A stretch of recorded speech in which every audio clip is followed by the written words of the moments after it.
ঢাকা থেকে জেদ্দা বিমান পথে যাওয়া যায়, তাই না?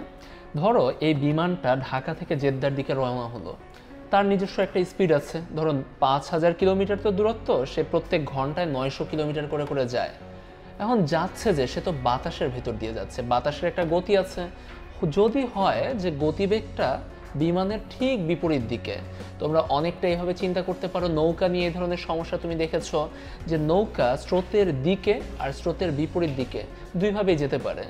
যখন কিনা নৌকা স্রোতের বিপরীত দিকে যায় তার কিন্তু বেগ কমে যায়। একইভাবে এইখানে যে প্লেনটা আছে সে যখন বাতাসের বিপরীত দিকে যাচ্ছে, বাতাসের বেগের বিপরীত দিকে, তার বেগটা কিন্তু কমে যাবে।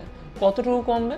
বাতাসের বেগ যতটুকু ততটুকু তার বিয়োগ করতে হবে। ধরো তার বেগটা হলো গিয়ে 900 কিলোমিটার পার আওয়ার আর বাতাসের বেগ হলো গিয়ে 100 কিলোমিটার পার আওয়ার, তাহলে কার্যকর বেগটা হবে 800 কিলোমিটার পার আওয়ার। 900 থেকে 100 বিয়োগ দিলে যা হয় আর কি। আর তুমি বুঝতে পারছো যে 1 ঘন্টায় সে যাচ্ছে তাহলে 800 কিলোমিটার।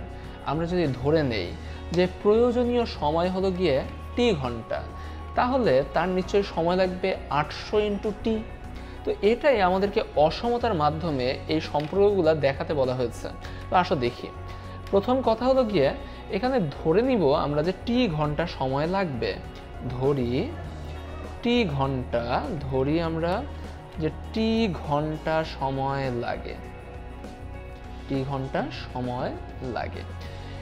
এদের মধ্যে প্রতিকূল দিকে ঘন্টায় গতিবেগটা কেমন? প্রতিকূল দিকে, প্রতিকূলে তো বাতাসের প্রতিকূলে, সো প্রতিকূল দিকে গতিবেগ আমরা এইভাবে বলতে পারি, গতিবেগ ঘন্টায় কতটুকু? ঘন্টায় হবে 900 মাইনাস 100 কিলোমিটার।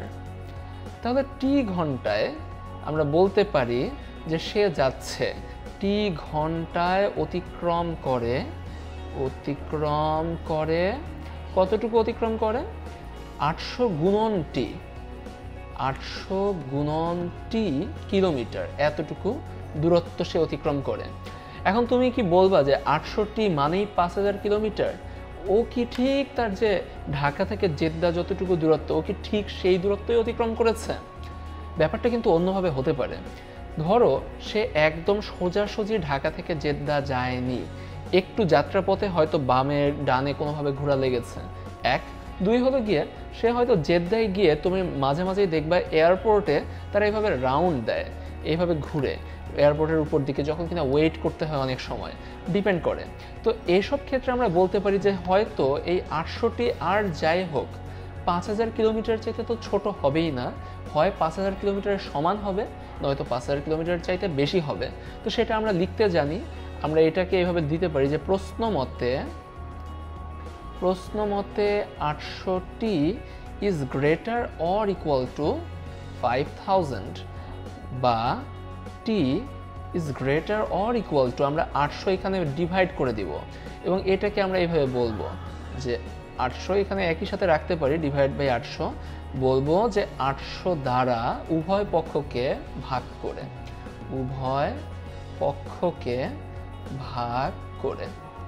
তো তারপরে এই যে ভাগ করে দিলাম, আমার 800 কাটা হয়ে গেল। T is greater or equal to কত হচ্ছে?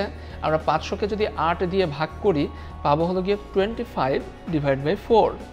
এটাকে আমরা চাইলে মিক্সড ফ্র্যাকশন ওটাতে রূপান্তর করতে পারি।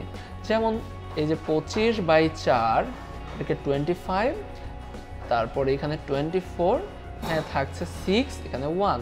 আমরা এইভাবে পিচ্চিকালে শিখে এসেছি যে 6 সমস্ত 4/1 এইভাবে আমরা দেখাতে পারি, অর্থাৎ 6 ঘন্টা এবং আরও 1 ঘন্টার 4/1 সময় লাগবে, এত ঘন্টা সময় লাগবে। তো আমরা প্রয়োজনীয় সময় যে ব্যাপারটা আছে, এই টি এর ভ্যালুটা 6 ঘন্টা 15 মিনিট অথবা তার চাইতে বেশি হবে, সেটা আমরা প্রকাশ করে দেখাতে পারি। তো এখানে তুমি যদি জাস্ট বলে দাও T is greater or equal to 6/1/4, তাহলে এটাই হবে তোমার অ্যান্সার। চিন্তা করো তো, ধরো এখন জেদ্দা থেকে সে আবার ঢাকায় দিকে ফেরত আসছে, বাতাস কোন দিকে বইছিল? ঢাকা থেকে জেদ্দা যেদিকে তার বিপরীত দিকে, অর্থাৎ জেদ্দা থেকে ঢাকার দিকে। এখন যেহেতু একই দিকে বাতাস বইছে, তাহলে নিশ্চয়ই তার একটু হেল্প হবে, সে আগের মতো এখন আগের মতো যেমন যে তার গতিবেগটা কমে গেছিল, এখন তার গতিবেগটা বেড়ে যাবে।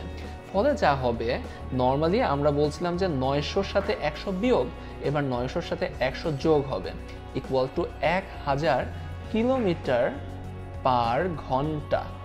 তাহলে নিশ্চয়ই আমরা বলতে পারি যে 1000t is greater or equal to 5000, বা t is greater or equal two 5।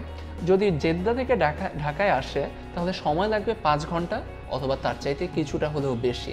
So এভাবে তুমি জেদ্দা থেকে ঢাকায় আসার প্রয়োজনীয় সময়টাও এইভাবে অসমতার মাধ্যমে প্রকাশ করে দেখাতে পারো।